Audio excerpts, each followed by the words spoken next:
ሰላም የተወደዳችሁ በዚህ መንገድ አትሂዱ በዚህ መንገድ አትሂዱ። ይሁዳ መጽሐፍ ምዕራፍ 1 ከ11 እስከ 16 እንደዚህ ይላል።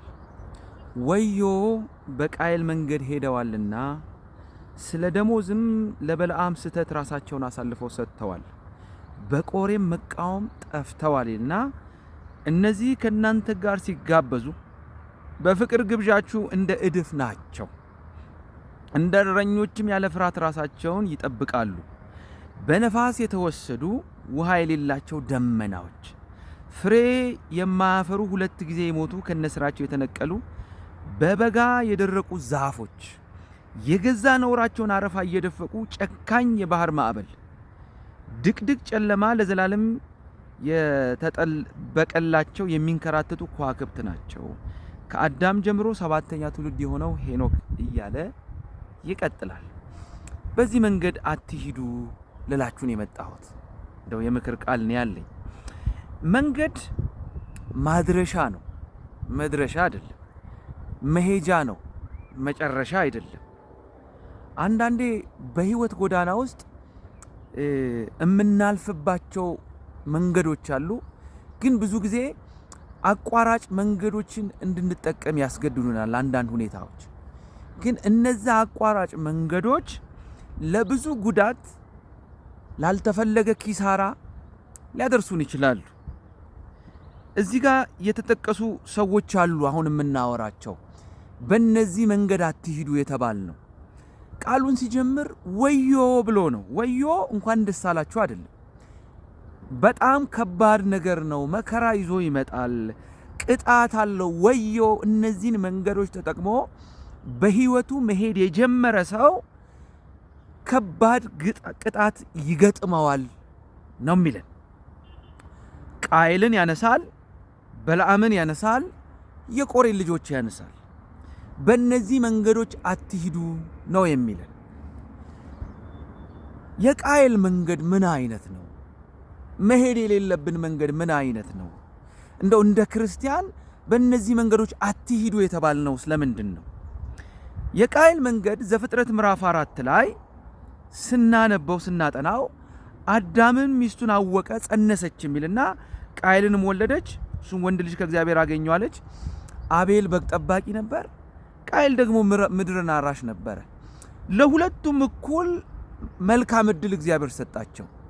ሁለቱም እግዚአብሔር አምላካቸውን እንዲያመልኩ ካላቸው ነገር፣ ከሚሰሩት ነገር ጥሩ የሆነውን ነገር ለእግዚአብሔር ለአምላካቸው እንዲሰዉ እግዚአብሔር እድል አመቻቸ።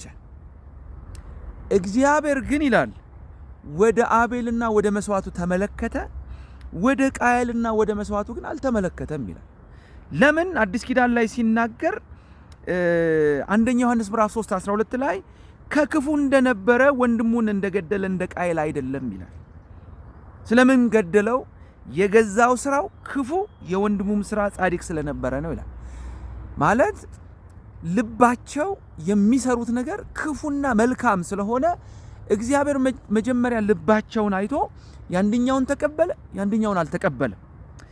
ከዚህ የተነሳ በቃየል መንገድ አትሂዱ ለምን አለ? ወዮ ለምን አለ እግዚአብሔር? ቃየል ከአምላኩ ጋር ከመጣላቱ የተነሳ በወንድሙ ስኬት ምክንያት ወንድሙን ለመግደል ቀን የሚጠብቅ ሰው፣ በጥርሱ እየሳቀ ሁኔታዎችን ግን አመቻችቶ ወንድሙን ለመጣል፣ ወንድሙን ለመጥለፍ የሚሄድ አይነት የሰው ምሳሌ ነው የቃየል መንገድ። ይሄ መንገድ ክፉ ነው፣ በዚህ መንገድ አትሂዱ ነው የሚለው። ለምን መሰላችሁ? ሰው ልክ እንደ ቃየል ከእግዚአብሔር ጋር ከተጣላ ከወንድሙም ጋር ይጣላል። ከወንድሙ ጋር ከተጣላ ደግሞ ቀጥታ መግደል፣ ጠልፎ መጣል ነው የሚታየው። ይሄ የቃየል መንገድ የቅንዓት መንገድ ይባላል።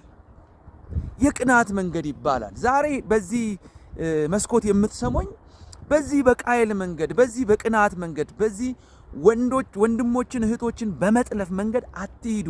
ለምን? መጨረሻው የመንገዱ ማብቂያ ጥፋትና ጥፋት ስለሆነ አንደኛ። ሁለተኛ አትሂዱ የተባልንበት የበለዓም መንገድ ነው። የበለዓም መንገድ ዘሁልቁ 22 ላይ እናገኘዋለን። ምን አይነት ነው? ገንዘብን የመውደድ መንገድ ነው። ከእግዚአብሔር ነገር ይልቅ፣ ከእግዚአብሔር አካሄድ ይልቅ፣ ከእግዚአብሔር ስራ ይልቅ ከሰዎች የምናገኘውን ጥቅም ሰዎችን መንግስተ ሰማይ ከማስገባት ይልቅ ከነሱ ውስጥ ምን አገኛለሁ፣ ምን ትርፍ ይገኛል ብሎ የማሰብ ጥቅም መንገድ ነው። አንደኛ ጴጥሮስ ምዕራፍ 2 ቁጥር 15 ቅንን መንገድ ትተው ተሳሳቱ፣ የባርሶንን ልጅ የበለዓምን መንገድ ተከተሉ፣ እርሱ የአመፅን ደሞዝ ወደደ ይለናል። በለዓም እስራኤል ሊወርስ እግዚአብሔር ሊያወርሰው መንገድ ከጀመረ በኋላ በለዓምን እርገምልኝ አለው። የዛ ሀገር ንጉሥ ተራራ ላይ ወጥቶ ሲያየው እንደ ሴት አንበሳ ተደላድሎ ተኝቷል። ሊረግም ሲነሳ ከውስጡ የሚወጣው ምርቃት ነው። እንደገና ተራራ ቀይሮ ሊረግም ፈለገ። እግዚአብሔር ግን አንደበቱን ቀየረው። ስለዚህ እግዚአብሔር ያስቀመጠውን ሕዝብ መርገም ስለማይቻል ቢራገሙም በእነሱ ላይ ስለማይደርስ አንድ ነገር አመጣ። ገንዘብን በሰጠው ጊዜ አይገርምም? እስራኤል ከእግዚአብሔር ጋር የሚጣላበትን ቴክኒክ እና መንገድ ለዛ ንጉሥ አቀረበለት። ሂድና አለው ሴቶች፣ ቆንጆ ሴቶች በእነሱ መካከል ላክ። እነሱ ከነዛ ሴቶች ጋር ሲተኙ እግዚአብሔር ደግሞ ጻድቅ ስለሆነ እግዚአብሔር ይጣላቸዋል፣ የዛኔ ታሸንፋቸዋል አለ። አይገርምም? ይሄ መንገድ ምን አይነት መሰላችሁ? ጥቅም ፈላጊ፣ ከእግዚአብሔር አጀንዳ ይልቅ የሆነ ለገንዘብ ለጥቅም ለሆነ ለንብረት የሚሞት የራሱ ጉዳይ የእግዚአብሔር ነገር የሚል መንፈስ ነው። እንዲህ አይነቱ መንፈስ የሚገርማችሁ ራእይ ምዕራፍ 2:14 ላይ እንደዚህ ይላል፣ ዳሮ ግን ለጣዖት የታረደውን እንዲበሉና እንዲሴስኑ ለእስራኤል ልጆች ፊት ማሰናከያ ሊያኖርባቸው ባላቅን ያስተማረ የበለዓም ትምህርት የሚጠብቁ ከዚያ ካንተ ጋር ስላሉ የምነክፍበት ጥቂት ነገር አለኝ። ይሄ የበለዓምን ትምህርት የቀመሱ ሰዎች ቀጥሎ መሴሰን፣ ቀጥሎ ከባድ ነገር፣ ቀጥሎ እግዚአብሔርን መናቅ፣ ቀጥሎ ጥቅመኛ መሆን ነው። እንደዚህ ከሆነ ደግሞ እግዚአብሔር ያዋርዳል። በዚህ መንገድ አትሂዱ። በቃየል መንገድ፣ በምቀኝነት መንገድ አትሂዱ። በበለዓም መንገድ ጥቅምን በመውደድ ገንዘብ ያስፈልጋል። ገንዘብን መውደድ ግን የክፋት ሁሉ ስር ነው ይላል መጽሐፍ ቅዱስ። በዚህ መንገድ አትሂዱ። መጨረሻው የመንገዱ ማብቂያ ሞትና ጥፋት ስለሆነ። ሶስተኛው የሚያነሳቸው የቆሬ መንገድ ነው። ዘሁልቁ 16 ከ1-30 እናንብበው። የቆሬ ልጆች በመቅደስ ውስጥ የሚያገለግሉ ናቸው። በጣም የተከበሩ ናቸው። ነገር ግን መሪን የመቃወም አባዜ ያለባቸው። የትኛው መሪ ይምጣ፣ እግዚአብሔር ይሹመው አይሹመው፣ እግዚአብሔር ያምጣው አያምጣው፣ የቸርች መሪ ይሁን፣ የሀገር መሪ ይሁን፣ የክፍል መሪ ይሁን፣ የሆነ ነገር መሪ ይሁን፣ ሁሉ ጊዜ መልካም ቢሰራ ድንቅ ቢሰራ ከተማውን ቢያስውብ ቸርቹን ቢያስውብ እሳት ቢያወርድ ተቃዋሚ ናቸው የቆሬ ልጆች እና በቀለኛ ናቸው። ባይዘዌ እነዚህ የቆሬ ልጆች የአሮን ዝርያ ቢሆኑም ወይም ደግሞ የክርስቲያን ፋሚሊ ቢሆኑም የክርስቲያን ዘርና ቤተሰብ መሆናችን ባህሪያችን ጥሩ እንዲሆን ማረጋገጫ አይደለም። በቀለኞች ናቸው። ለመሪ ሰሚት የማያደርጉ ናቸው። እኔ ካልመራሁት ይበተን የሚሉ ናቸው። እኔ ካልመራሁት ጥሩ አይደለም የሚሉ ናቸው። ተቃዋሚ፣ ሁልጊዜ የሚቃወም ሰው አይታችኋል? ሁልጊዜ ኔጌቲቭ። በዚህ መንገድ አትሂዱ ትጠፋላችሁ። ይቅር የማይሉ ስግብግቦች፣ እምነት የሌላቸው፣ የጨለማን ስራ የሚወዱ፣ ከአመፀኞች ጋር የሚተባበሩ፣ ይሄ የቆሬ ልጆች መንገድ ነው። በቃየል መንገድ በክፋት በምቀኝነት አትሂዱ። በበለዓም መንገድ ጥቅምን በመውደድ መንገድ አትሂዱ። ደግሞ በቆሬ ልጆች መንገድ መሪን በመናቅ መንገድ አትሂዱ። እናንተ ይላችኋል ዮሐንስ 8:44 ላይ ከአባታችሁ ከዲያብሎስ ናችሁ ይላችኋል። እንዲህ አይነት ዲያብሎስ የሚያስቀምጣቸው ናቸው። እና እኛ በማን መንገድ እንሂድ ካላችሁኝ በኢየሱስ መንገድ። ኢየሱስ መንገድ ይሄ ዮሐንስ 14:6 ላይ ቶማስ እንዴ እስቲ እጅህን አሳየን ወደምትሄድበት አናውቅም ምናምን ሲለው እኔ አለው እኔ መንገድና እውነት ሕይወትም ነኝ አለው። በእኔ በቀር ወደ አብ የሚወስድ የለም አለው። ኢየሱስ ነው እውነተኛ መንገድ፣ ኢየሱስ ነው እውነተኛ ማድረሻ። ወዴት ካላችሁ ወደ መንግሥተ ሰማያት ማድረሻ መንገድ ኢየሱስ ነው። ሌላ አማላጅም ሌላ ቤዛም ሌላ ሰማይ ማስገቢያም የለም።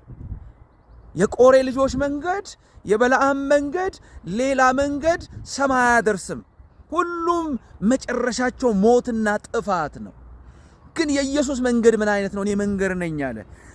በኢየሱስ ክርስቶስ የነበረው ይህ ሐሳብ ይላል ፊልጵስዩስ ምዕራፍ 2 በእናንተ ይሁን አለ። ወንድሜ ከኔ ይሻላል የሚል የቃየል መንገድ ወንድሜ ከሚሳካለት ልግደለው የሚል ነው። የኢየሱስ መንገድ ግን ወንድሜ ለኔ ይሻላል የሚል መንገድ ነው። ይሄ መንገድ ይሁንልን። ሁለተኛ የኢየሱስ መንገድ ገንዘብን መውደድ የክፋት ሁሉ ስር ነው የሚል ለሁለት ጌቶች ልትገዙ አይገባችሁም። ገንዘብን እንደ ጌታ አድርጎ ጥቅምን እንደ ጌታ አድርጎ የቆጠረበት ነው። የኢየሱስ መንገድ ለኔ ተገዙ፣ ለአምላክ ብቻ አንድ አምላክ ነው ያለው ኢየሱስ ይባላል የሚል መንገድ ነው። እሱን መንገድ መከተል ይሁንልን። የኢየሱስ መንገድ አባቱን እስከ መጨረሻው የመታዘዝ መሪዎችን የማክበር የመጡበትን ሚሽን የመፈጸም ነው። ነገር ግን የባሪያ መልክ ያዘ ይልናል ፊልጵስዩስ ላይ። በሰውም ምሳሌ ሆኖ ራሱን ባዶ አደረገ፣ በምስሉም እንደ ሰው ተገኝቶ ራሱን አዋረደና ለሞቱም ይኸውም የመስቀል ሞት እንኳን የታዘዘ ሆነ ይላል። እስከ መጨረሻው የሚታዘዝ የአባቱን ፍቃድ የሚፈጽም መሪዎችን የሚያከብር የማን መንገድ ነው ካላችሁ የኢየሱስ መንገድ ነው። ሐዋርያት ሥራ ምዕራፍ 13 ለበላይ ባለስልጣን ተገዙ ብሎ ያዘናል። እግዚአብሔር ያለ ምክንያት መሪዎችን አያመጣም። ተገዙ፣ ታዘዙ። እንደውም አብዝታችሁ ለመኳንንቶች ለመሪዎች ጸልዩ ይላል። ስለዚህ ይሄ መንገድ ማትረፊያ ነው። ከበለዓም መንገድ የኢየሱስ መንገድ ይሻላል። ከቃየል መንገድ የኢየሱስ መንገድ ይሻላል። አሜን አሜን አሜን አሜን። ከቆሬ ልጆች መንገድ የኢየሱስ መንገድ ይሻላል። በእነዚህ መንገዶች ብንሄድ መጨረሻችን ጥፋት ነው፣ መጨረሻችን ሞት ነው። በኢየሱስ መንገድ ከሄድን ግን የዘላለም ሕይወት በረከትና ሕይወት ይሆንልናል። በዚህ መንገድ አትሂዱ፣ በእነዚህ ሶስት በኢየሱስ መንገድ ግን ሂዱ። የኢየሱስ መንገድ ማድረሻው የዘላለም ሕይወት ነው። ማድረሻው ክብር ነው። በጌታ በኢየሱስም ይሄ ይሁንልን። አሜን አሜን አሜን።